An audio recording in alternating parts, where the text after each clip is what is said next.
Welcome back to the Post Up podcast. I'm back again with Owen, and today we're talking about the Pacific Division, but we can't go any further without talking about Ben Simmons.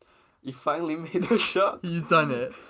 Remember the date? I don't remember. What was the date? I don't remember the date. It was like a couple of days ago. Remember the date? A couple of days ago. Ben Simmons hit a 3-pointer in not an NBA match. I mean, we were winning by 40. He did have to, because it was at the end of the shot clock, and it was against some Australian team. But he did it. It's a Chinese team, even worse.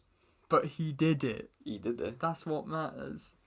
But he hasn't attempted one since. No, yeah. I feel like, because it's pre-season, you should just chuck them up. Yeah, that's what he should be doing. You should be chucking them, and then don't shoot it when the season actually starts. Should never shoot. Just wait till the NBA Finals. Yeah. Throw like a curveball. The game winning. Yeah.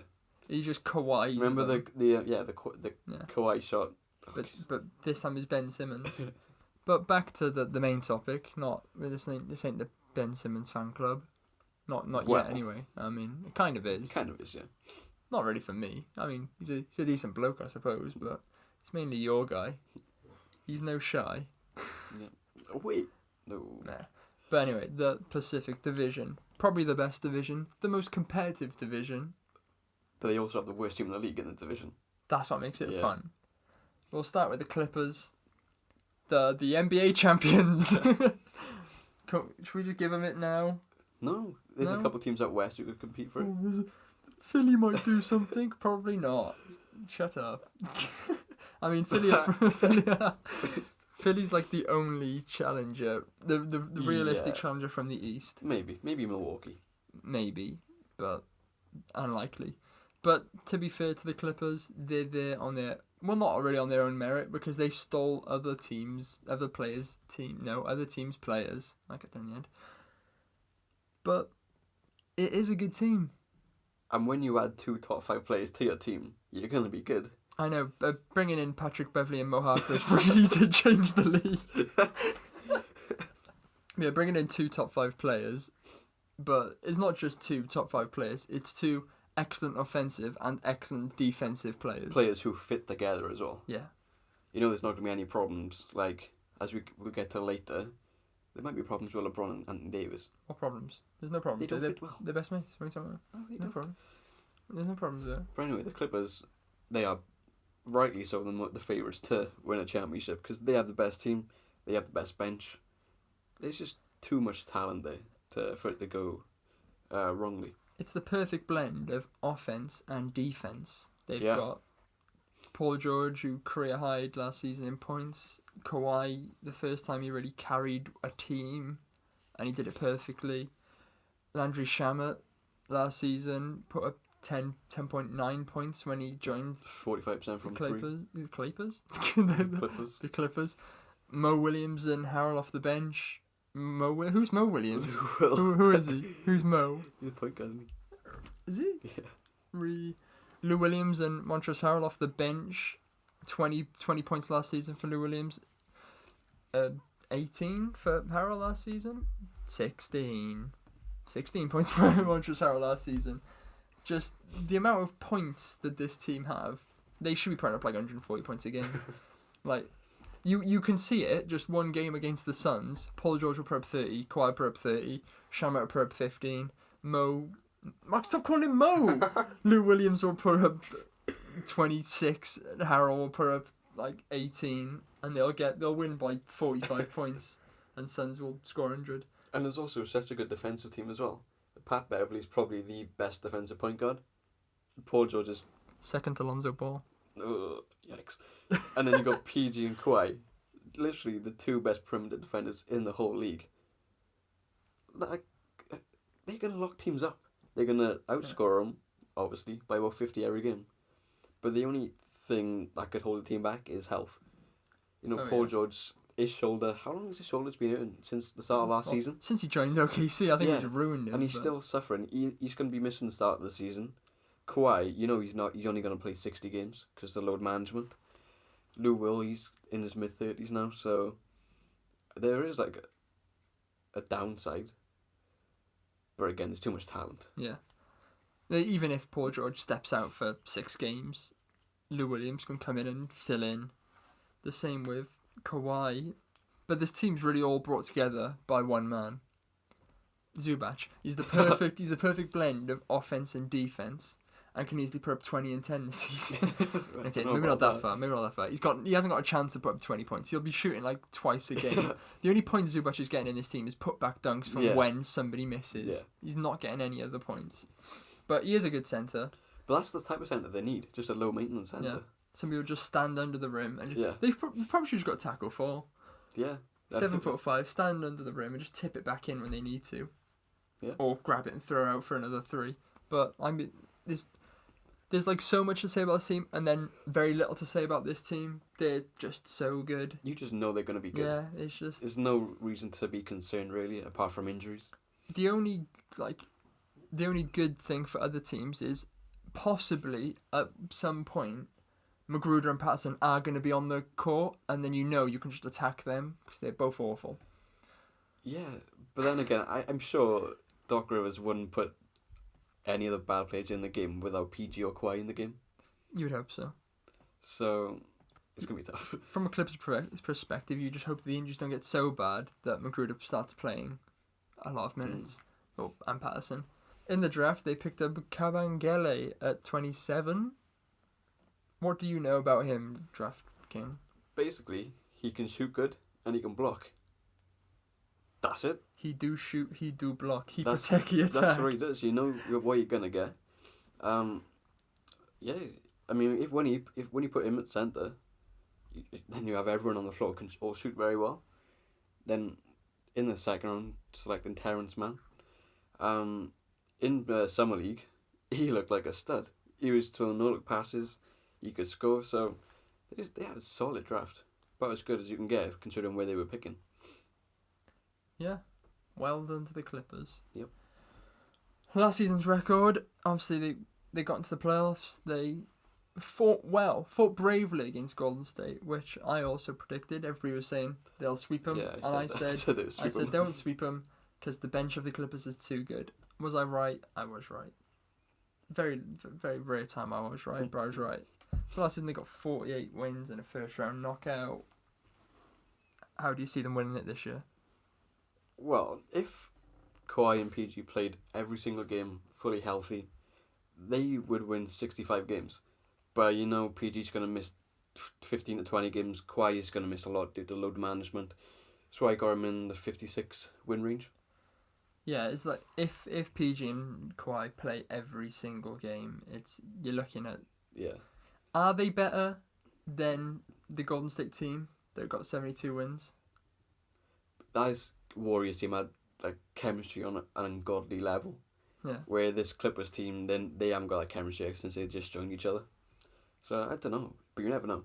You never know. You never know. But yeah, because of the injuries, I went for 58, possibly 60. But that's still a lot of wins. Yeah. Still first seed. And probably just lifting the trophy at the end of it. Enjoy your rings, boys. I'm not gonna admit that yet. Oh, there's still hope holding hope for your boys. If there is a Sixers Clippers final, that's gonna be one heck of a final. All I hope is Kawhi doesn't win at the buzzer in Game 7 with 4 bounces. It's perfectly right. As long as that doesn't end that way, I'll be fine. Very likely there. My heart can't take no more. Sacramento. Their team have got slightly better. Yeah. Ever so slightly. They just made some solid free agent signings. Nothing standout. They overpaid. But it's just solid, They've improved its team. The team was already solid. It's just slowly getting better, obviously, like you just said, thanks to the free agency signings. But, they're a few more players. They could sneak into the playoffs, but I would say they're a few more bench players away from a good playoff run. Yeah, they can sneak in at the 8th seed, but they will just get knocked out first round. They're not a threat. No one is scared of them. They just need... They haven't got a star player. They got a bunch of players who could be the second or third best player on the championship side. Huh? No, they need a star. But then again, no one wants to play for Sacramento. No, that's a good point. They can't really attract the high profile players there. But they did get Dwayne Dedmon. All right, I'm wrong. Yeah, you're wrong. They got a star. That's a star. Embiid who? Dedmon is the best one. I mean, I remember when Deadman was on the Sixers doing the process years, and he was awful. And when And we let him go. Deadman played for the Spurs and he was perfect. Yeah. That could. He's a good player. Yeah, he's a great player. But he was a good player when he was getting paid no money, and now he's getting paid so much money. There's sort of some expectations, so he has to be able to live up to that.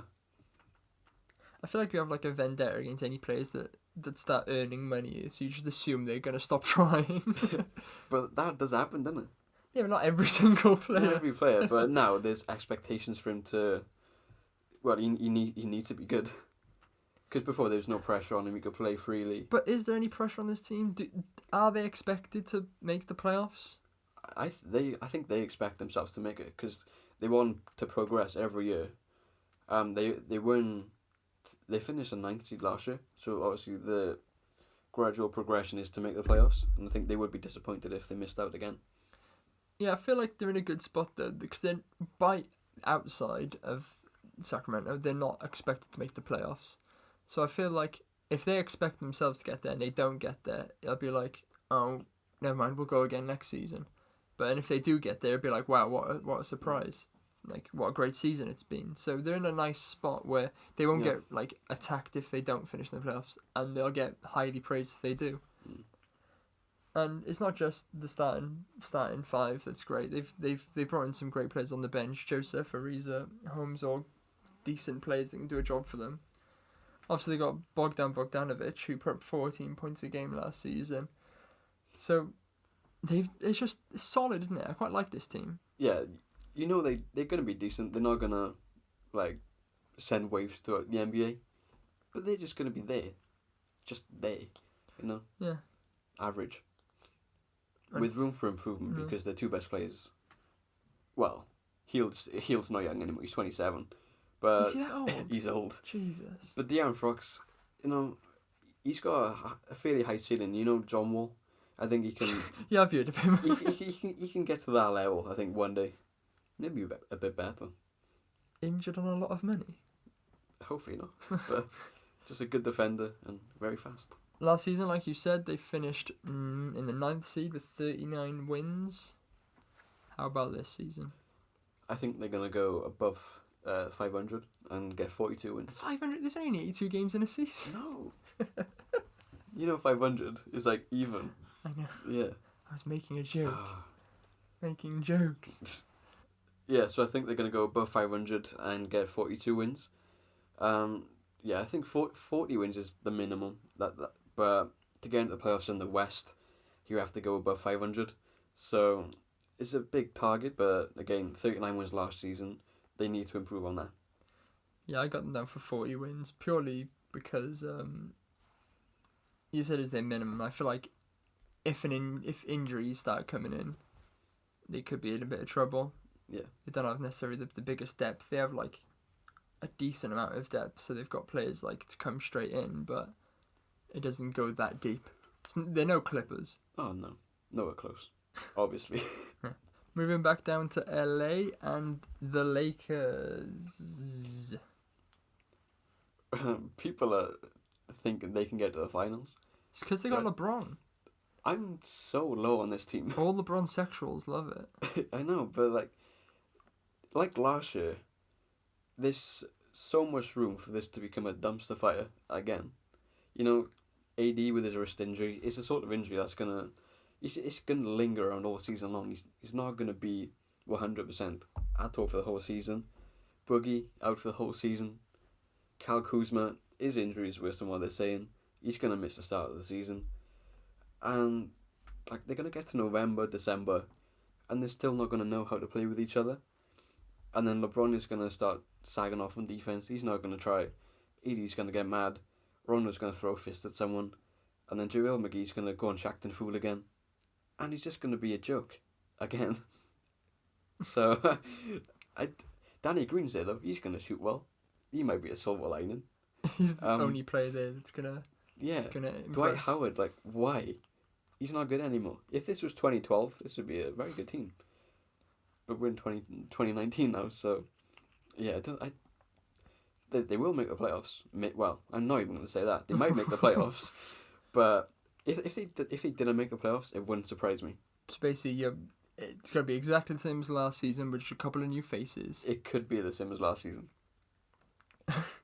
You could cover you in your back. Not saying it's going to happen, but it might happen. Yeah, it wouldn't be shocked at all. You'd like to, LeBron tried so hard to bring in AD. You'd think that. But his injuries in it. It's just all about it. It's always about injuries. AD has such a low pain tolerance where he could like chip his fingernail and I can't play. So same with Lonzo in a way, where they've already been through it with him, where the tiniest of injuries can throw him out of his game. Can we stop taking the guy Alonso, please? Sure, I don't want to put you through any more pain. I'll stop. The best guard. But yeah, AD might miss a lot of games again, like he does every single year. But now, no one's ever really recognised that he's injury prone because he was just playing away in the quiet New Orleans. But now he's on the grandest stage of them all. People are gonna realise, oh crap, AD never plays. He's always injured. So yeah, this is gonna be this could suck again for the Laker fans. But if it does start to go that way, there's one man that could really bring them out. I think I know where you're going with this. Caruso. Yeah. I mean, at least he can put smiles on their faces. Yeah. When it turns into like the kind of meme team that it did last season, when that starts to happen, Caruso's going to shine. He's going to bring out all I guarantee to you, if it starts going badly, we're going to see Caruso try and do an elbow pass. He looks like a 45-year-old father of three throwing windmill dunks. It doesn't look right, but he can do it. Yeah. Can't do much else, but he's got what I like to call the James Harden effect. He doesn't look like he should be good, but he's really good. Yeah. Caruso. The next James Harden. Point guard of the future for the Lakers. I mean, he brings more than Rondo does. Rondo's just an assist. Getting older. I mean, may as well look to the future and start with Caruso. Have you seen how big he is? You've seen those definitely not photoshopped pictures. They definitely weren't photoshopped. I hope they're photoshopped, because otherwise the league is ruined. The saddest part of this whole Lakers team, and really one of the saddest stories of the preseason, is Cousins getting injured again. You might not like him, well, not you personally, but people might not like him, but just go back to this form he was at Sacramento. Even just 2 seasons ago, people were saying he was the best centre in the league, and now his career is on the ropes. Yeah. He might not play. He was literally like, when he was at Sacramento, he was like a good trade away from being like Shaq level. Yeah. But with a 3-point shot. He was the most dominant player in the league apart from LeBron, really. Sometimes I just watch old Boogie highlights just to put a smile on my face. He could even play point guard. He was really just, that Kings team was just Cousins, then everybody just sat on his shoulders. Yeah. And he was still dribbling and beating players one-on-one. But it's just, like, seeing him last season getting injured, then not really playing for the Warriors, then coming back in the finals and doing very little. It's just he looks like a shadow of his previous self. Well, that's where Achilles injuries tend to do to players, don't they? He's a career ender, and, I mean, if that wasn't enough, now he's torn his ACL. Like, how does he bounce back from this? Can he even bounce back? Because he only signed a 1-year contract. So, he'd be going into next season still injured. Is there any team willing to take a chance on him? Maybe Sacramento. Back home. I think it might be the end of Boogie Cousins. I think he might take next season off. And then maybe he gets a chance somewhere else. I think if he does take next year off, he needs to recover well and just train not hard because he'll hurt himself again. Yeah. But train a decent amount. Just get him back. Focus on your shot so you can just stand in the corner. You don't even have to move. No. Just do who does that? Clay. Yeah. Just do a Clay. Yeah, just ask a 6'11" centre to become Klay Thompson. I can see it. Yeah. I can see it happening. Anything's possible. Last season, the Lakers, like Owen has mentioned multiple times, it crumbled and burned and everything. And they had 37 wins. Poor. What about the season? Yeah. If it goes right, which is probably not. I put like a solid 15% chance on it going right. They should win over 50, but what's really going to happen? They're going to crumble. I don't know. I'd give them between 40 and 45. Just go in that range. Yeah. They might be enough to make the playoffs.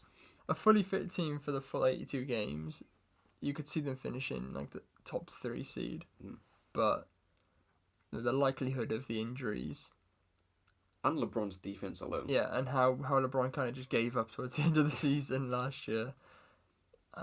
45 wins. And that's kind of a hope because I kind of like the Lakers. Yeah.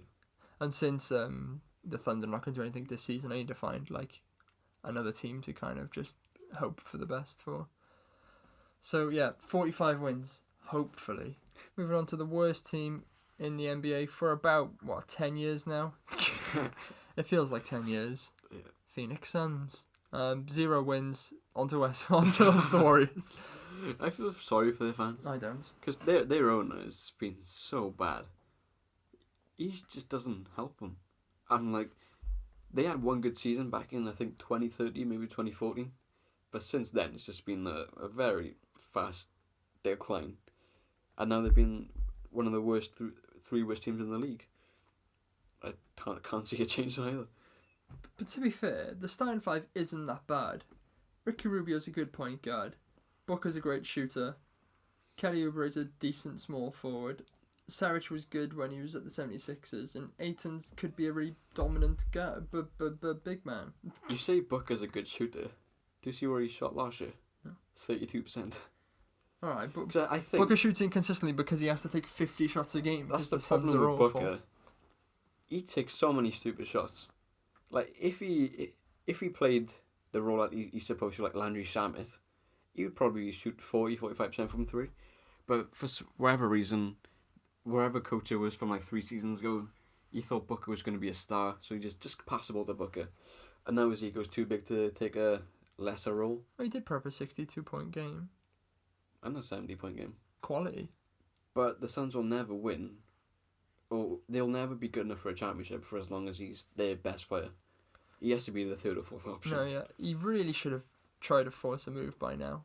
It's damaging I his think he career. will this season, though, if they still suck. Which is very likely. Yeah, I'd rather him do that, to be honest, because I want to see him build around Ayton.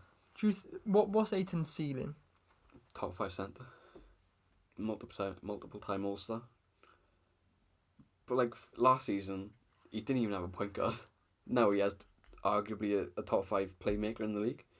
So Ayton could take the same game to that next level, and if the Suns win enough games, he could make the All-Star game, I think. But obviously the Suns aren't going to win, so... No, it's very unlikely. Especially when a large amount of the All-Star votes is from the fans, which also means Caruso is definitely gonna get into the whatever it's called. What's it called? All-Star game. All-Star game this season. But like this off season, the Suns were like in a position to make moves. They had a ton of cap space, and they had the number 6 pick in the draft. And their draft was so weird. You traded down from 6 to 11 just to pick up Dario Saric. That made no sense to me for starters, because you needed a point guard, and you had Kobe White available. Cam Reddish was available. Jared Culver was available. And they traded down and then took Cam Johnson, who wasn't meant to go till the late first. That was just baffling. But then again, later in the first selecting Ty Jerome, they kind of saved their draft and trading for Aaron Baines. That was one of the underrated moves of the offseason, because he was the ultimate glue guy for the Celtics. So, a weird offseason. Then they used the cap space to get Rubio instead of a good player. You just called him top 5 playmaker in the league. What else can he do though? Like, he doesn't offer anything else. It's fine, he just passed to Booker and Ayton. They can do the rest of it. Yeah, but their offseason could have been much better. But one thing I would like to see this season, Ayton at power forward, Baines at centre. That could be unstoppable. I would love to see that. What I would like is Frank Kaminsky to get very little minutes. Yeah, I don't know why they signed him. Not a clue. Big waste of money that was. He couldn't even break into the Hornets team last year until injuries happened. Why sign him? I was watching him in pre-season and I was like, who's that? Like, running at a walking pace and giving the ball away. And I couldn't figure out who it was until the commentator said Frank Kaminsky. I was like, Oh, Jesus, I thought Like, it even existed. Ever since he first got into the NBA, he's never done a whole lot. Even for the Hornets, the fact that he couldn't even get into the team just speaks volumes. But he did score 22 points against the Nuggets off the bench in 18 minutes. So maybe he's finally become an NBA player. But I wouldn't pin your hopes on it. Yeah, I wouldn't bet it over an 82 game season. No. He won't put up 22 points very often. He might put up 20 points once in a blowout loss to the Clippers. Shout out to Kelly Oubre. Last season they had 0 wins, and they'll get 0 wins this season. On to Golden State. Alright, they had 19 last season. How many do you think they get this season? I think the fact that they actually have a proper point guard will help them a lot. So 24 wins. I put a big fat 0, but I think they'll get like 20 wins. Just the fact that their team has improved ever so slightly. And their young players are getting older, which helps. Until you get like 30, then getting older makes it worse. But yeah, whatever. Unless you're LeBron and Iguodala. The champions. Well, they should have been. Toronto didn't win it. In my eyes, Golden State won it. KD won the hearts of everybody by playing and then dying on the same court. And then left and took Russell. What a snake. Anyway, Golden State. Team's kind of changed a lot. A lot, yeah. But still good. Kind of good. Not good, I mean, kind of good. KD left, and they tried to sign every small forward in the league, but they've got none. I mean, they've got about Glenn 4. Robinson. They've got about 4 small forwards, and none of them are any good. Yeah. I mean, that's the problem, but I think they're just waiting for Clay to come back at some point. I think he's meant to come back in January, so... Yeah. They said around the All-Star break. So that'd be a big boost for the push for the playoffs. Yeah. But until then, they might not be very good. But... They still have Curry. He's probably going to average 35 points a game. Yeah, Curry's literally going to put up 40 points a game in this team. He's going to average 15 3-pointers a game. You can definitely see that record being broken. Most 3-pointers in a game. Oh, yeah. You can see it. Curry's going to do it this year. How well do you think the partnership with Russell is going to work? It's tough. Because they both need the ball. And they both can't defend. So when they come up against a team with good guards, how are they going to stop them? So I think Glenn Robinson. Oh, yikes. They need Clay in that team. I think once Clay comes back, they'll be a good team. But until then, they're going to struggle a little bit. They might just stay around 500. But I mean, Curry will literally wing him single-handedly. Yeah, like he has been doing. He's had help, and he still puts up 40 points a game and looks incredible. The best shooter ever. They kept Kayvon Looney, who I think was one of the biggest surprises from the finals last year, how he impressed everybody and how... He was amazing. What was great about watching him was he was making blocks, the hustle was incredible, then every time the game would stop, he'd put his arm into his jersey to support his shoulder, which could pop out at any time. That was one of the things I was most surprised at in free agency. I was surprised he didn't get a contract like Dwayne Dedmon. Yeah. So I thought some team was going to pay him big money.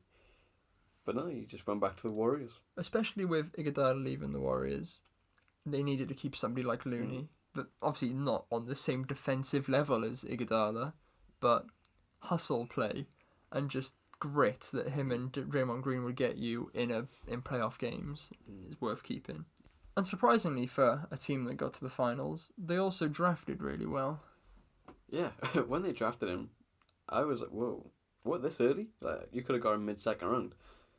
But then he balled out in Summer League. And he's continued that form in the preseason, scoring 19 points, 17 points. Except yesterday when he got crossed up by Norval. And he did shoot 3 of 14. Yeah. Not great. But apart from yesterday, he's been perfect. He's been amazing. Big surprise. But again, he's a guard. And playing behind Curry and Russell, you might not get many minutes in the regular season. But the playoffs proved last year that bench depth is important. Like Toronto proved it with how good Van Fleet was and their whole team, even though they played like a bunch of injured Warriors. Like, never mind. But Jordan Poole, he's here. He's the next Landry Shamet. Oh, well, yeah. Yeah. That's pretty much what it is. Yeah. But an excellent acquisition for them was bringing Corley Stein at centre. Excellent. Jerk. Excellent. He did very well last season, putting up 15 points and 10 rebounds a game last year. And I feel like in this team, where his job, like we said about the Clippers with Zubac, he'll be standing under the rim and tipping it back in. Corey Stein's going to do the same thing, and he's good at that. Drama queen, though. He's always asking for a trade in Sacramento. He always wants to play a bigger role. But he's not in Sacramento anymore. He always wants to play a bigger role. He's playing with Curry now. Even though you can't do anything, you want to pass him with the ball. What are you going to do with the ball? Turn her over? So, I don't know. He just needs to learn his role and accept it. I feel like he'll have to when he's playing with Steph Curry. I think Draymond Green will kick him into place. Yeah. And he's a good centre, and he could really help them. Better than some of the centres that they've had over the past few years. Kevin Looney's still better, though. I never see Kevin Looney as a centre. A little, isn't he? Yeah, I always see him as like a power forward, or even like a small forward, just like a hyper-aggressive small forward that doesn't get any points and just bullies people. No, like a faster Draymond Green. I think, to be fair, I think he's kind of like Montrezl Harrell. A little centre. Yeah. He just works hard. Obviously, Golden State won the playoffs last year.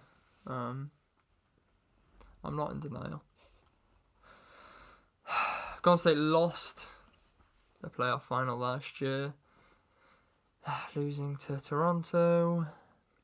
They did get 57 wins in the regular season, which, to be fair, compared to what they had been doing, isn't a good season, but compared to a normal team, it's an excellent season. Yeah. What about this season? Well, they're going to miss Klay Thompson. So they probably will struggle for the first half of the year, but as soon as he comes back, they should start winning, get some good winning streak going. So I can't see him getting to 50, but maybe around 45 to 47.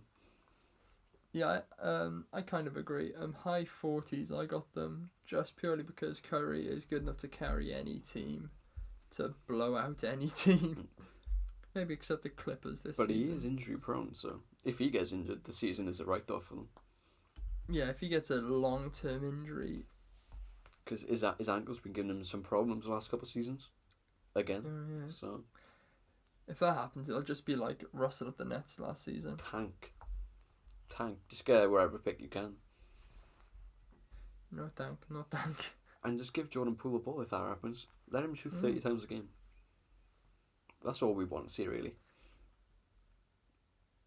I want to see Draymond Green average a triple-double.